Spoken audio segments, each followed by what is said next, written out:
So the first question for today is from Dual Nature. The question is, the photoelectric threshold of tungsten is 2300 angstrom. The energy of electrons ejected from the surface by ultraviolet light of wavelength 1800 angstrom is dash. So we have to calculate the energy of the electrons ejected from the surface because of the ultraviolet light, and the threshold value is also given. So for that we should know the photoelectric effect equation. What is the photoelectric effect equation? It is E equal to phi plus work function plus kinetic energy max or maximum kinetic energy. This is a photoelectric equation. Now E is equal to h nu and work function is h nu 0 plus kinetic energy. Fine, kinetic energy. Now we have to calculate the kinetic energy. We have to calculate the energy of the electrons ejected from the surface. So kinetic energy is equal to h into nu minus nu 0, which we can calculate by taking nu equal to c by lambda. So c by lambda minus c by lambda 0. So what will be the next step? You can take c common. So kinetic energy equal to hc into 1 by lambda minus 1 by lambda 0. 1 by lambda minus 1 by lambda 0, and we know the Planck's constant value, we know the velocity of light value, we know lambda 0, everything is given. By substituting it properly, remember lambda value is 1800 angstrom, and lambda 0 is 2300 angstrom, which is the threshold wavelength, 2300 angstrom. Now Planck's constant is 6.6 into 10 raised to minus 34, and velocity of light is 3 into 10 raised to 8. By substituting, you get the answer, which will be equal to 2.39 into 10 raised to minus 19, which you have to convert into electron volt by dividing with 1.6 into 10 raised to minus 19 to get the answer in electron volt, which will be 1.5 times electron volt. 1.5 electron volt, you will be getting the final answer. So that's how we do this problem from the chapter Dual Nature. Okay, in this question, an isolated hydrogen atom emits a photon of 10.2 electron volt. Determine the momentum of photon emitted. Second question is to calculate the recoil momentum of the atom and find the kinetic energy of the recoil atom. So I am including multiple questions in one single problem so that we can discuss more, or we can study more about the same question. So what they are telling that there is an atom, and this atom is releasing a photon. Okay, releasing a photon. So a photon is going out. So once an atom releases a photon, because of the recoiling effect, the atom will move backwards. So we know that in the same case of the recoil velocity that we have studied in the bullet and the gun case. Now the first question is to determine the momentum of the photon emitted. Momentum of the photon emitted. So we know one formula, that is momentum is equal to momentum of the photon is equal to energy of the photon divided by velocity of light.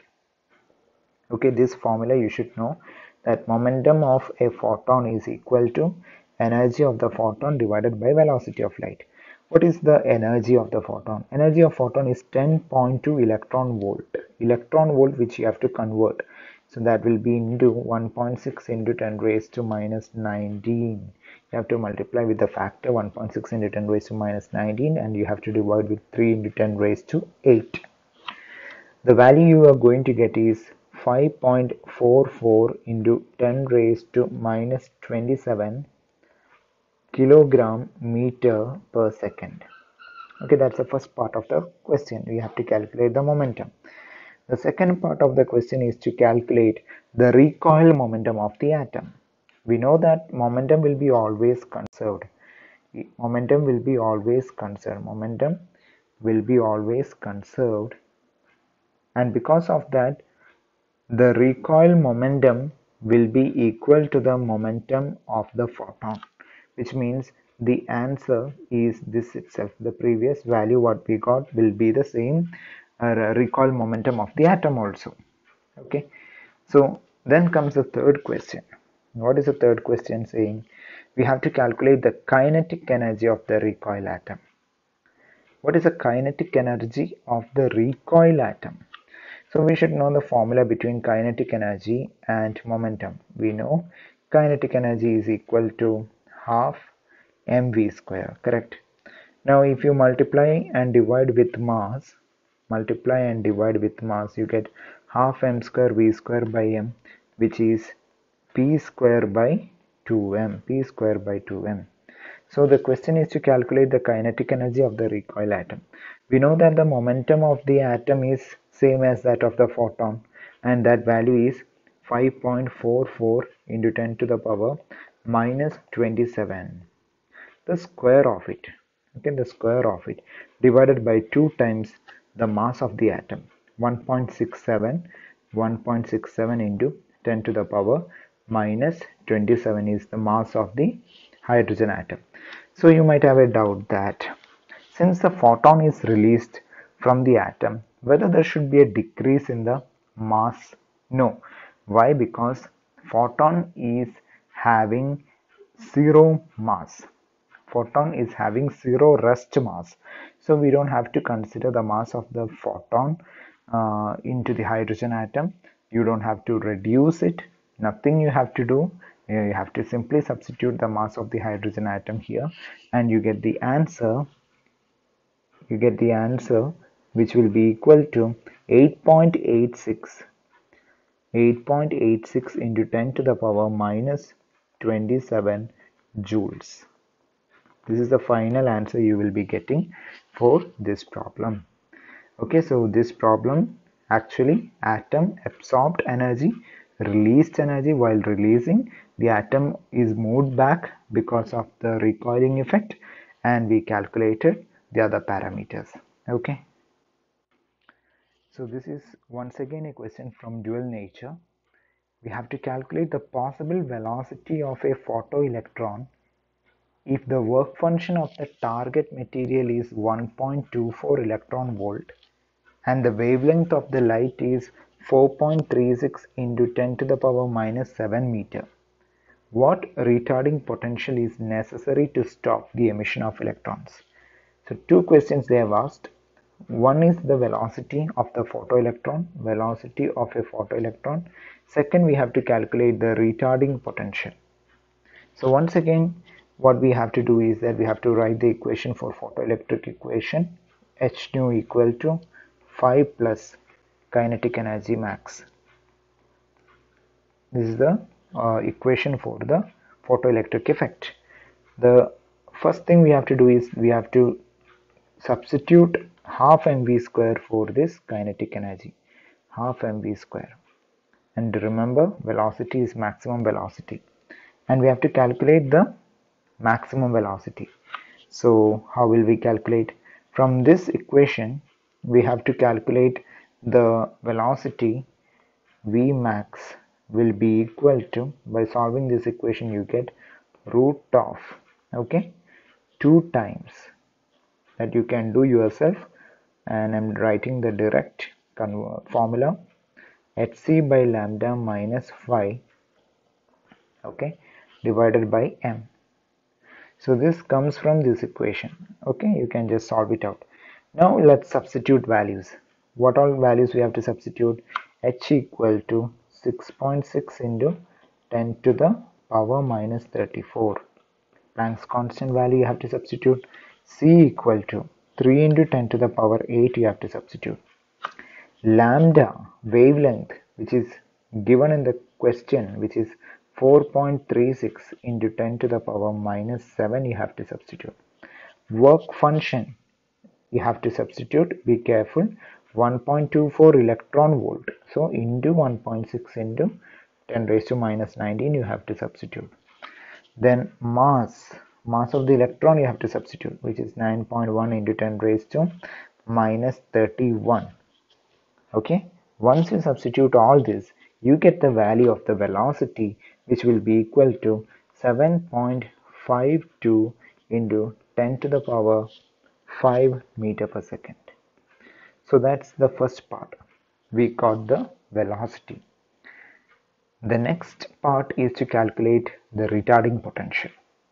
Retarding potential is, to calculate retarding potential, we can equate E into V0, that is energy. E into V0 equal to half mv square.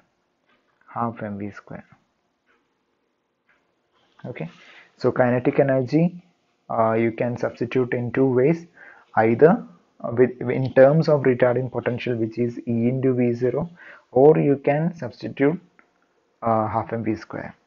Now, what is retarding potential V0? So from this equation, we can calculate V0, which will be equal to 1 by 2 E times numerator m V max square.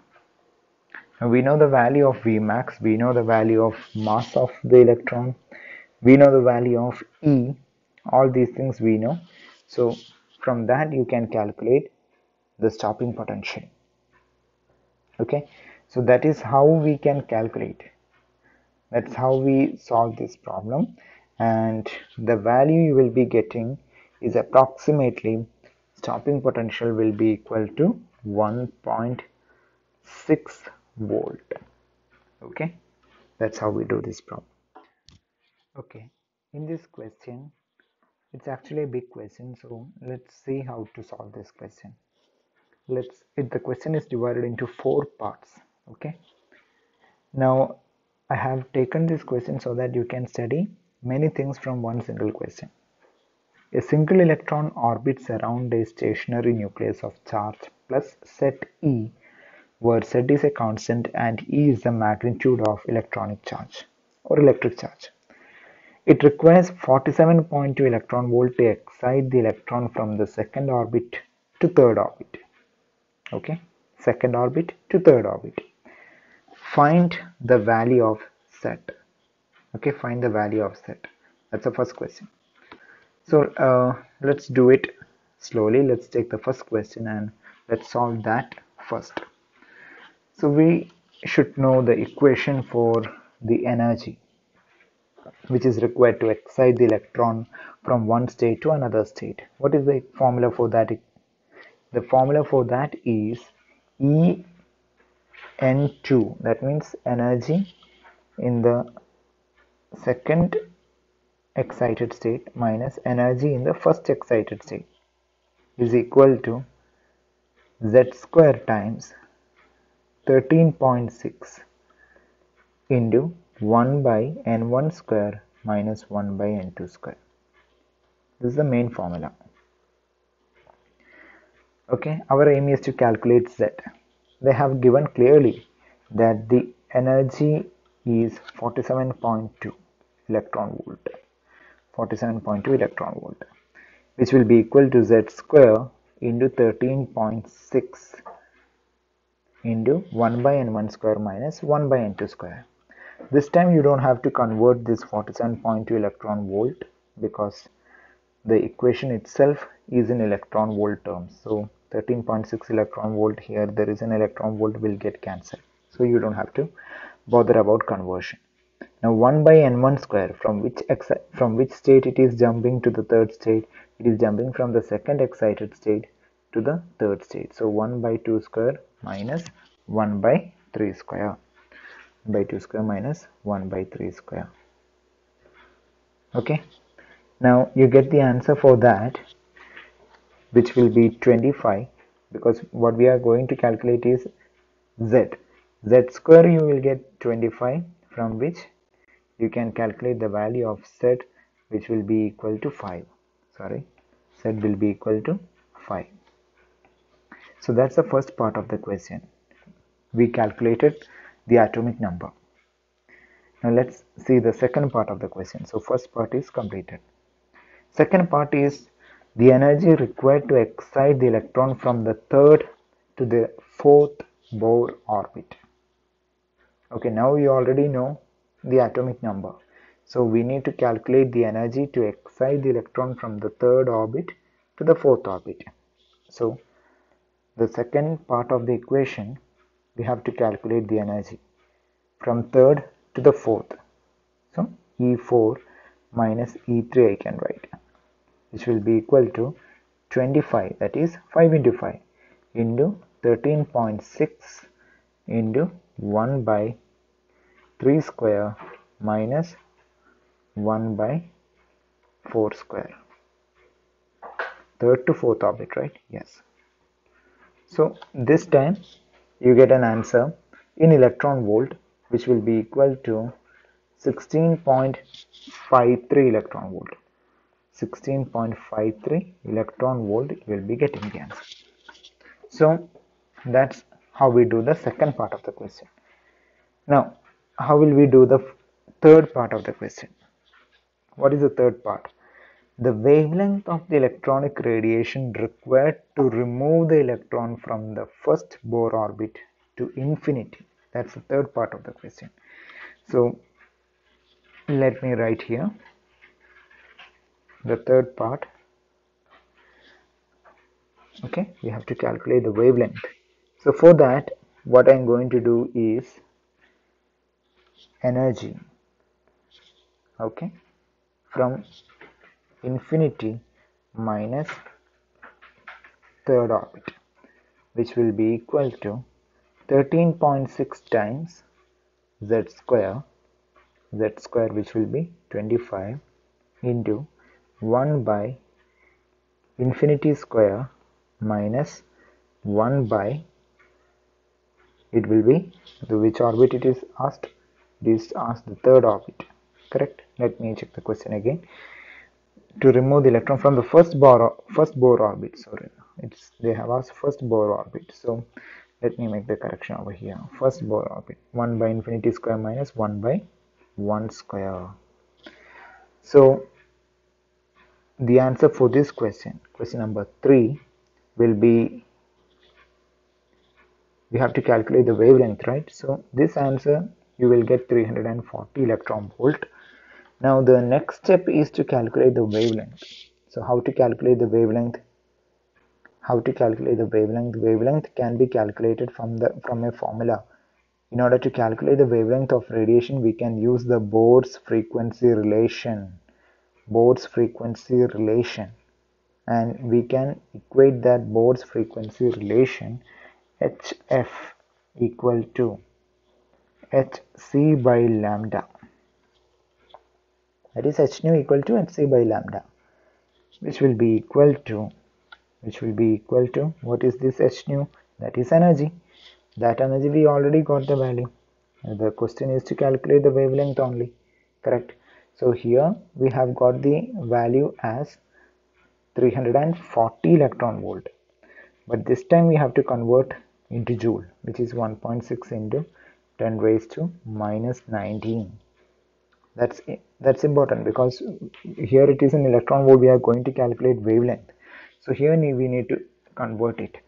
Now from which you can calculate the value of wavelength. Wavelength will be equal to 340 into 1.6 into 10 raised to minus 19 divided by Planck's constant into velocity of light.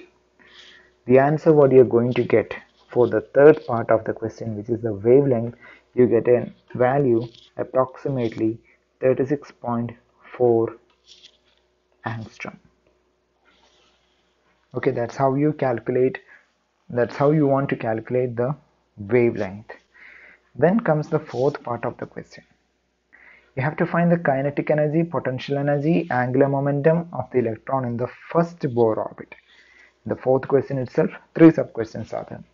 Kinetic energy, potential energy, angular momentum of the electron in the first Bohr orbit. Okay, so just remember this term, first Bohr orbit.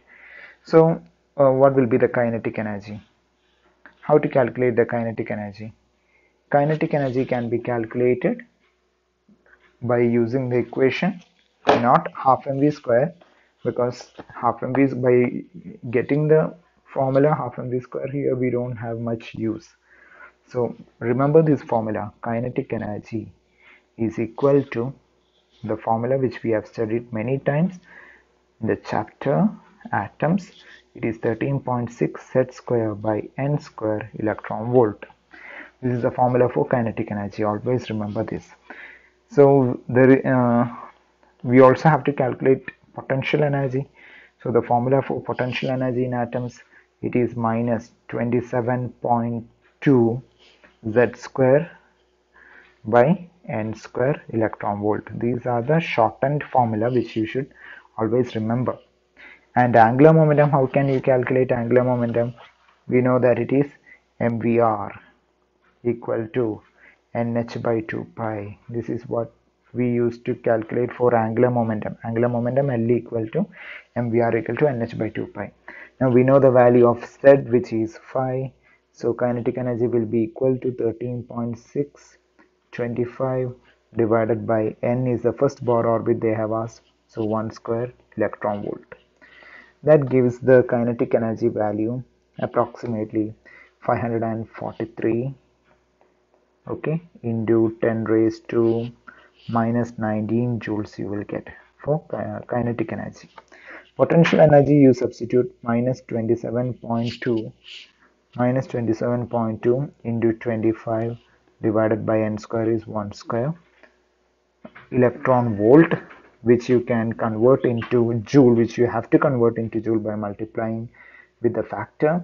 You get potential energy term as approximately what I'm going to write is minus 1086 into 10 to the power minus 19 joule is what you get the potential energy. Finally, angular momentum mvr equal to nh by 2 pi. Since n value is 1, you just have to substitute h by 2 pi, and the answer will be approximately 1.05 into 10 raised to minus 34 joule second. Okay, that is the angular momentum. Now coming back to the question, find the kinetic energy, potential energy and angular momentum of the electron in the first Bohr orbit. Yes, that much is only asked. So here anything else is asked? That's it. So here we have calculated the value of Z, that means the value of the atomic number we have calculated. Then we have calculated the energy required to excite the electron from the third to the fourth Bohr orbit. Then the wavelength of electronic radiation required to remove the electron from the Bohr orbit, first Bohr orbit to infinity. Then we have calculated the kinetic energy, potential energy, angular momentum of the electron in the first Bohr orbit. So that's how we do this particular problem. We have to be very careful with conversions, unit changes, everything. Okay. This question is from chapter nucleus. In a nuclear reactor, fission is produced in 1 gram for uranium-235 in 24 hours by slow neutrons. Assume that krypton and barium are produced in all reactions and no energy is lost. Write the complete reaction as well as calculate the total energy produced in kilowatt-hour. Given one atomic mass unit is 931 mega electron volt. So you have to calculate the energy released in the fission of 1 gram of uranium. Okay, that's the question. For that, first they have asked to told to write the complete reaction. Okay, so let's do that. So what is the nuclear reaction of fission of uranium? It is U92, uranium 92-235. When it gets collided with a neutron, then what will happen? The fission process will undergo to give barium will be having 56, atomic number 56, mass number 141, plus krypton, atomic number 36, mass number 92, plus 3 neutrons. This is the complete reaction. So that's the first part of the question. What is the second part of the question? It's a little bit problematic. You have to calculate the total energy produced in kilowatt hour. So they haven't asked to calculate in mega electron volt or joule. They need it in kilowatt hour. So how to do that? First, we have to calculate the mass defect. So in order to calculate the energy release, we need to calculate the mass defect. How will you calculate mass defect? Delta M is equal to, first, the sum of the mass of uranium plus mass of neutron. That is the left hand side of the equation. The left hand side of the equation is this part. Okay, this is the part. Now what next? Minus. So this we have to add, and then we have to subtract mass of the barium. Okay, then mass of krypton and mass of 3 neutrons plus 3 mass of neutrons. Then only you get the mass defect. Okay, mass defect, which is the right side of the equation. The right side of the equation is barium plus krypton plus 3 neutron. Understood? So that's how we calculate the mass defect. Now we have to substitute values. It is given in the question. The mass of everything it's given. So just substitute mass of uranium 235, mass of neutron is given 1.0087, mass of barium is given 140.9, mass of krypton is 91.8, and 3 mass of neutron means 3 times 1.0087. Just substituting all these values, you get in atomic mass unit, you get the value which will be 0.2153 atomic mass unit. Okay, now that can be converted into mega electron volt by multiplying with 931. 931 convert into mega electron volt, you get the value. That will be approximately 200 mega electron volt is what you're going to get. 200 mega electron volt. Let it be there. Now what next? We have to calculate the number of atoms in 1 gram. Number of atoms in 1 gram. In chemistry you might have studied how to do that. Number of atoms in 1 gram will be equal to Avogadro's number 6.02 into 10 raised to 23 divided by what you have to do? 235, the atomic mass of uranium. So thus you get the number of atoms in 1 gram uranium. It is 2.56 into 10 to the power 21. Okay, so now we got number of atoms. Now we have to calculate the energy released in the fission of 1 gram of uranium. Okay, so energy released in 1 gram, because that is the question. They are not asking the total energy released, they need only the energy released in 1 gram of uranium. So how will you do that?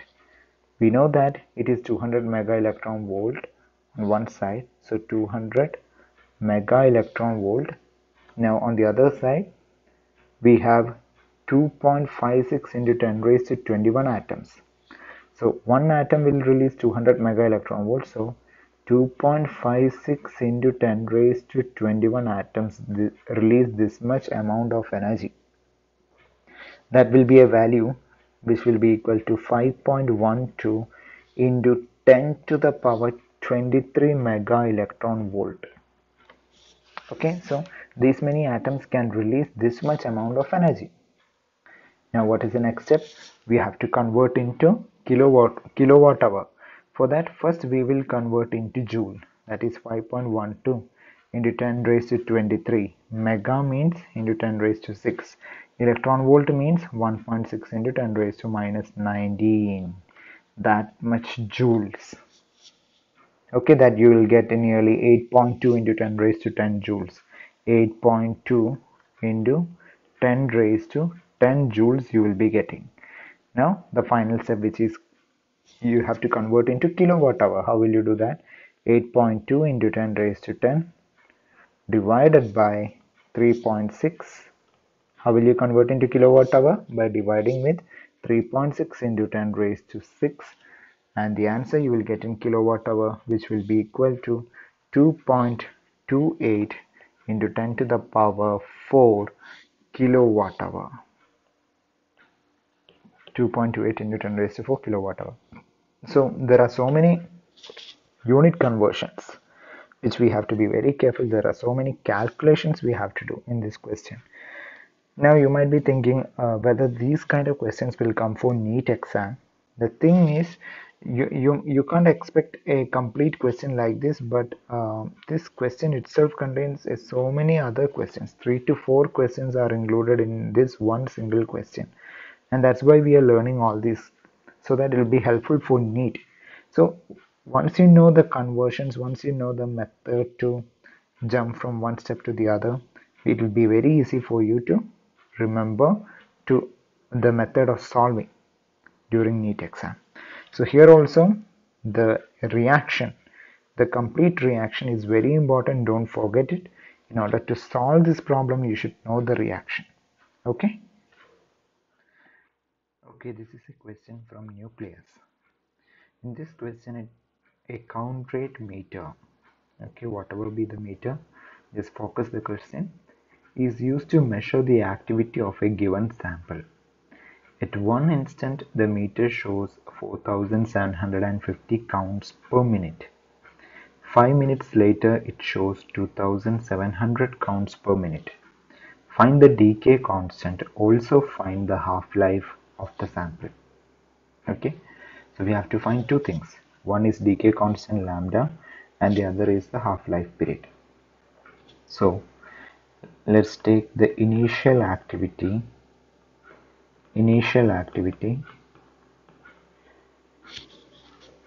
A1.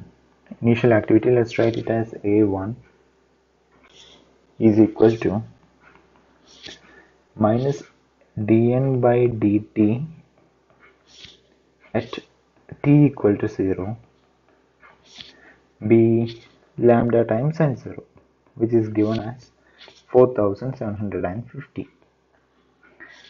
Final activity,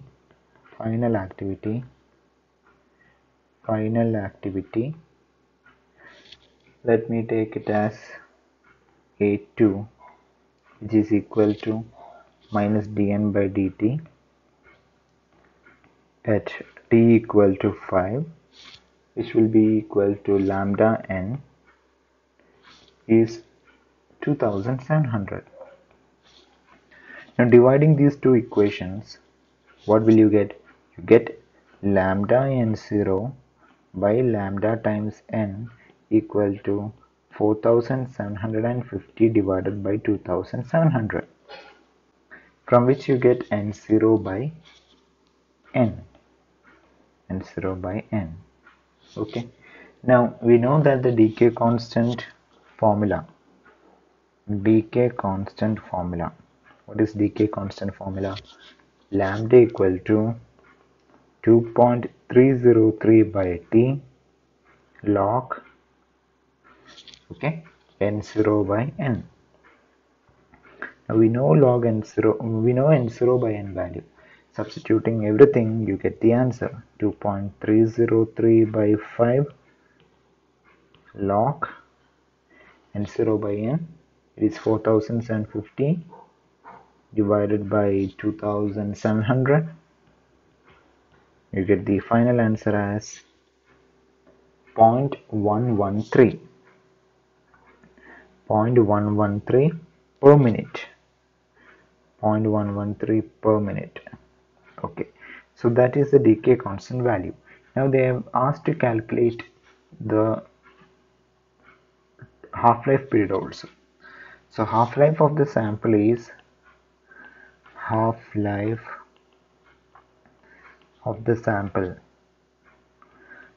equal to t half, which is equal to 0.693 by lambda.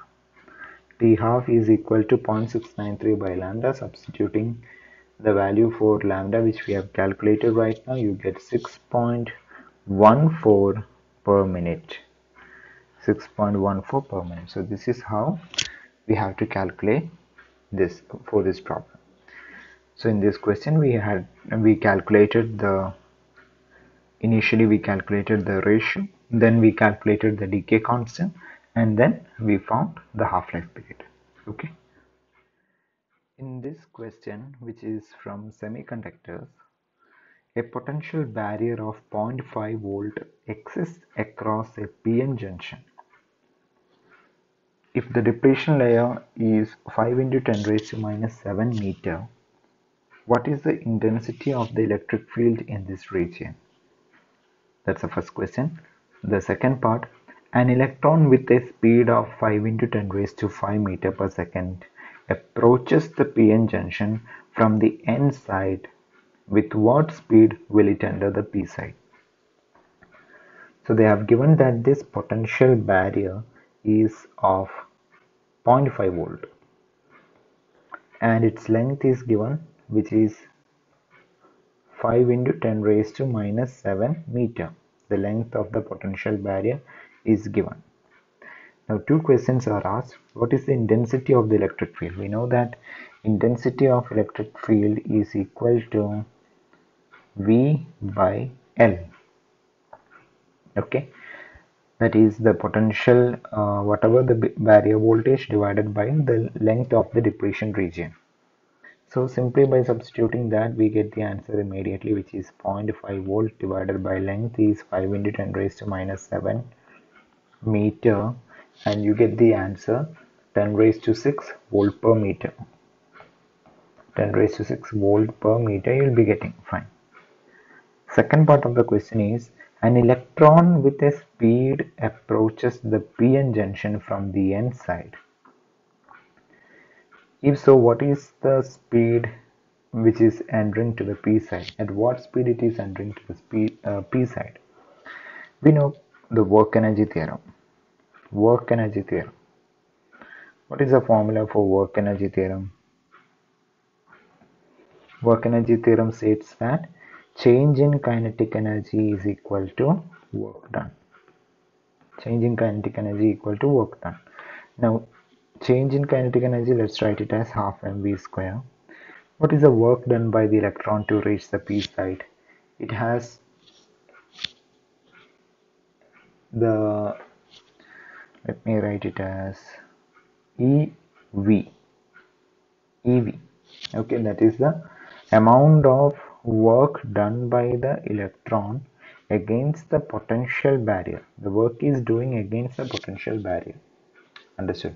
So here when I write half mv square in kinetic energy, you should understand that it is half m into Vi square minus Vf square equal to EV. Okay, now we have to calculate the final velocity because the initial velocity is given. So final velocity we have to calculate from this particular equation, which I can reduce it as root of, okay, mvi square minus 2ev divided by m. Okay, once you solve this formula you get this part, Vf equal to root of mvi square minus 2ev divided by m. Once you substitute values, that is mass of the electron, initial velocity of the electron which is given as 5 into 10 raised to 5, then voltage is given which is 0.5 volt, electron charge you should know. Once you substitute all these terms you get the final answer as 2.7 into 10 raised to 5 meter per second. Okay, so that's how we do this particular problem. One thing we should know is that the work energy theorem. In work energy theorem, we studied as change in kinetic energy equal to work done. So let me point out something. There is another formula, change in potential energy equal to negative of work done, in the chapter work energy theorem, and we call the first one as a work energy theorem. We don't call normally the second one as a work energy theorem. What could be the reason? The reason is because in the first equation we know that work is equal to force into displacement, and that force consists of conservative force and non-conservative force. In the second equation, once again, work done is equal to force into displacement, but that force is only conservative force. Non-conservative forces are not included in the second category. So we cannot generalize the second equation. So we treat the equation changing kinetic energy equal to work done as our fundamental work energy theorem equation. That doesn't mean the second equation is wrong. We use the second equation also. Hope you got the concept. So in this problem, we calculated the amount of energy required for the electron to move from one side of a semiconductor to the other side, and that amount of work should be the work against the potential. Okay. Okay, this is a question from semiconductors. Here in this question, so many things are asked. First of all, they are asking the question as a sinusoidal voltage of amplitude 25 volts and frequency 50 hertz is applied to a half-wave rectifier using a PN diode. Okay, and no filter is used and the load resistor is 1000 ohm. The forward resistance RF of an ideal diode is given 10 ohm. You have to calculate the peak value, average value, RMS value, DC power output, AC power input, rectifier efficiency, and ripple factor. So many things we have to calculate, and that's the advantage of capsule classes. Once you get one single question from capsule classes, you get multiple. It's a door opening to multiple questions. Okay, so let's get into the peak value. How will you calculate the peak value? Peak value means maximum current. So how will you calculate the maximum current? Imax, maximum value of the current, is equal to maximum voltage divided by total resistance. What is the total resistance? The resistance of the diode, plus resistance of the load, because this one is the load resistance. Okay, and diode is not ideal, it is having a resistance of 10 ohms too. So the answer will be maximum value of the voltage given in the question, 25 divided by 10 plus 1000. That gives you approximately 24.75 milliampere. Okay, that's the first part of the question. Next part is to calculate the average value. How will we calculate the average value of the current? This is something that you might not have learned about it. First, you should know the graph of the half wave rectifier. It contains ripples, correct? This is how the graph of the half wave rectifier goes. It contains ripples. So the average value, we write it as IDC, and there is a formula connecting to it, which is Imax divided by pi. There is a set of formula connecting the half wave rectifier and full wave rectifier. One is this: the maximum value of the current is 24.75 milliampere divided by, you can substitute the pi value, which is 3.14, and thus you get the answer 7.88 milliampere.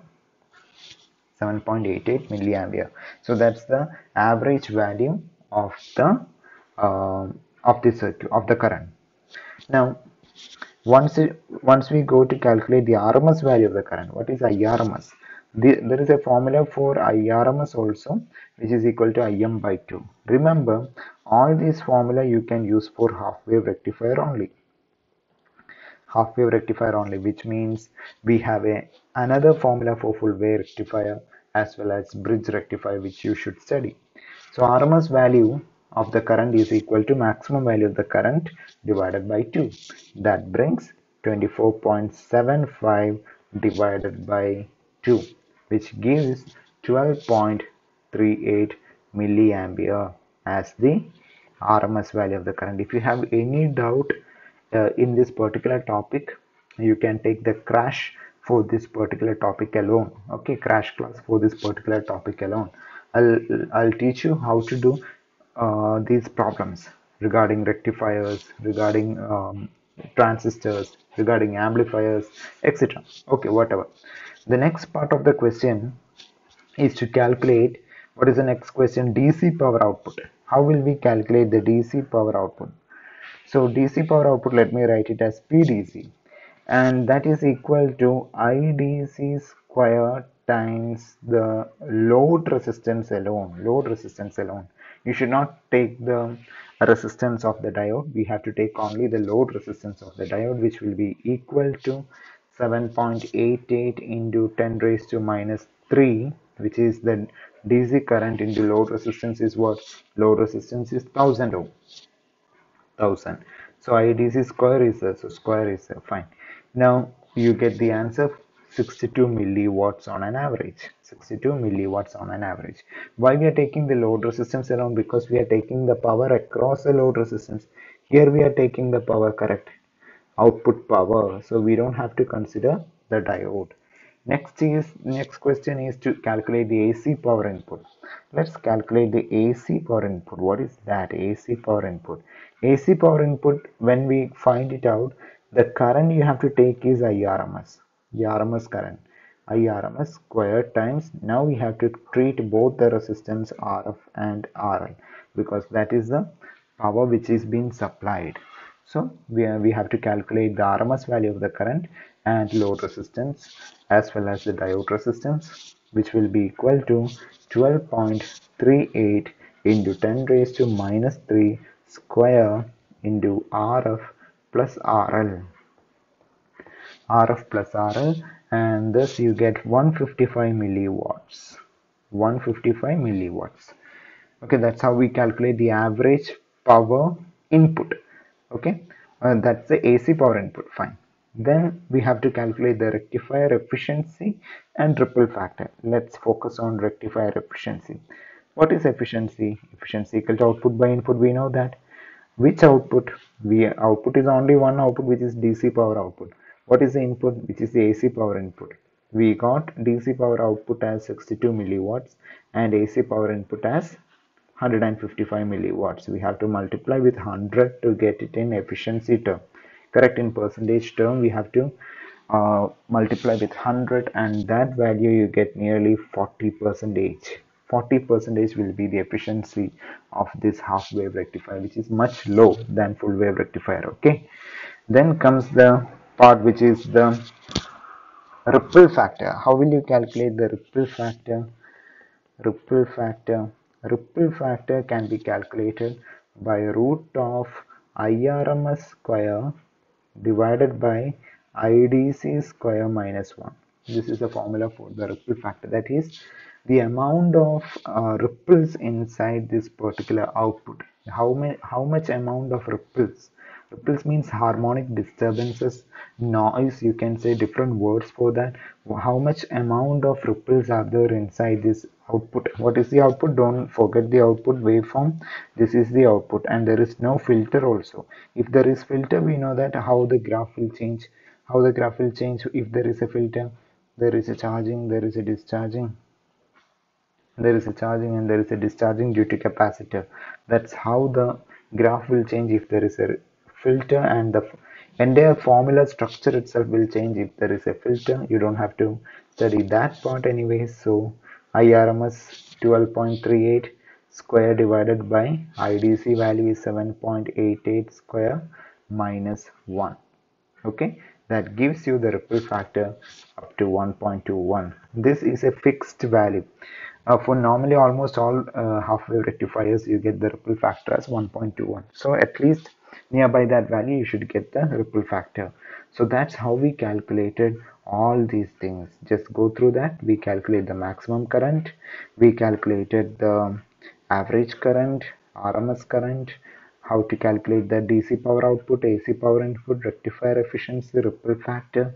All these things we have discussed, and I will send you a table of formula regarding this rectifiers, which will help you along with the screenshot. Study that and you can understand how to do problems from rectifiers.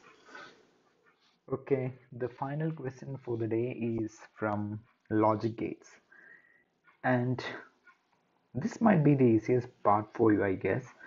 But remember, all questions are not easy from logic gates. Comparatively, the question which I have showed to you right now is easy. We have to calculate the logic expression for this particular circuit. We know here it will be A. Okay, I will just zoom it out. Fine. It's not zooming much, whatever. The A is coming through a NOT gate, and here it will be A dash. A dash. Similarly, here it will be B, and here it will be B dash. I hope you understood that much. Then comes the AND gate, which is the product of these two, which will be A dot B dash, and here it will be A dash dot B. Then comes the OR gate, so it's the final answer will be A dot B dash plus A dash dot B. There is nothing so difficult in that. And once you see this logic expression, do you know which logic gate expression is this one? There is a particular logic gate for this, and we call that logic gate as XOR gate. Okay, you might have studied AND gate, NOT gate, OR gate, NAND gate, NOR gate, but we have to study two more gates, which is XOR gate and XNOR gate. XOR gate is represented by A XOR B. The output is represented as A XOR B. The truth table for it is, let me write the input and output truth table. Input, there are two inputs. Let's take two inputs for the time being. You can actually include many inputs, but for the time being, I'm taking only two inputs, 0, 0, the binary representation of number 0. This is the binary representation of number 1. This is the binary representation of number 2, and this is the binary representation of number 3. What will be the output? The output is that it should be A dot B dash plus A dash dot B. So I will show you one example. What is our expression A dot B dash plus A dash dot B? So what is A? It is 0. What will be B dash? It will be 1 plus, okay, I am taking the first set of input. Now what is A dash? It will be 1 dot, what will be B? It will be 0. So what do you get? 0 into 1, 0 plus 1 into 0, 0 equal to 0. So the output of 0, 0 combination will be 0. Okay. Similarly, you can do for all other sets. 0 and 1 input gives you output 1. Just go through this logic expression. You try every time and you get the answer. 1, 0 you get 1, 1, 1 you get 0. That is the truth table of an XOR gate. Similarly, we have an XNOR gate also. XNOR gate. Before that XOR gate, let me draw the how it looks like. Okay, how we should use it in circuits. In Crash program, we are teaching all these things. And for exclusively for logic gates, we are giving Crash classes because there are 7 ways questions can ask from logic gates. One is this format which I am writing, A XOR. Okay, whatever. So this is how it looks like an XOR gate. Okay, which means basically an OR gate will be there and another semicircle, not semicircle, and a small curve will be the near to it, which brings it XOR gate. Now once I write XNOR gate, which is basically the NOT operation of an XOR gate. So the figure you have to draw, let me draw it clearly. It's like this. Okay, fine. Now it looks like this. This is the XNOR gate. Fine. So A, B are inputs. You get Y as the output. The logic expression for XNOR gate is the NOT of the XOR gate. NOT of the X, which is A XOR B. The put an entire NOT. So how will you do that? We know that A XOR B is what? A dash B plus A dash B plus AB dash. This is A XOR B, the entire NOT. That is what our XNOR gate is. That gives you the result. Once you solve this, you get it as AB plus A dash B dash. AB plus A dash B dash. Y equal to AB plus A dash B dash is the logic expression of the XNOR gate. Let me draw the truth table for it. So input will be the, output will be the input. Let's put for 2 input case and output as Y. How will you write input? 0, 0, 0, 1, 1, 0 and 1, 1. the output will be, you have to go through this logic expression. Let me take one case, which is 0 0 case. I will explain. So y equal to a is 0, b is 0, a dash is 1, b dash is 1. So you get the answer as 1. So here you get 1 0 0 1. Otherwise you can see the outputs of XNOR gate and XOR gate. It is exactly the NOT of XOR gate. The answer of XNOR gate or the output of XNOR gate will be exactly the NOT of it. So here it is 0, here it is 1, here it is 1, here it is 0, like that. So we have studied two more gates which is actually required for the NEET XOR gate and XNOR gate. We have to study the Boolean expression, we have to study the circuit, we have to study the truth table. We also should know how to resolve equations. So as I told, for logic expressions alone, if you have doubt, you can attend the crash class, and thus you can gain the knowledge of 7 ways of asking the question, and definitely 4 marks. Definitely one question will be coming from this logic expressions or logic gates. Okay, so that concludes our today's class, and study properly, and let us gain more knowledge together in the following classes. Thank you.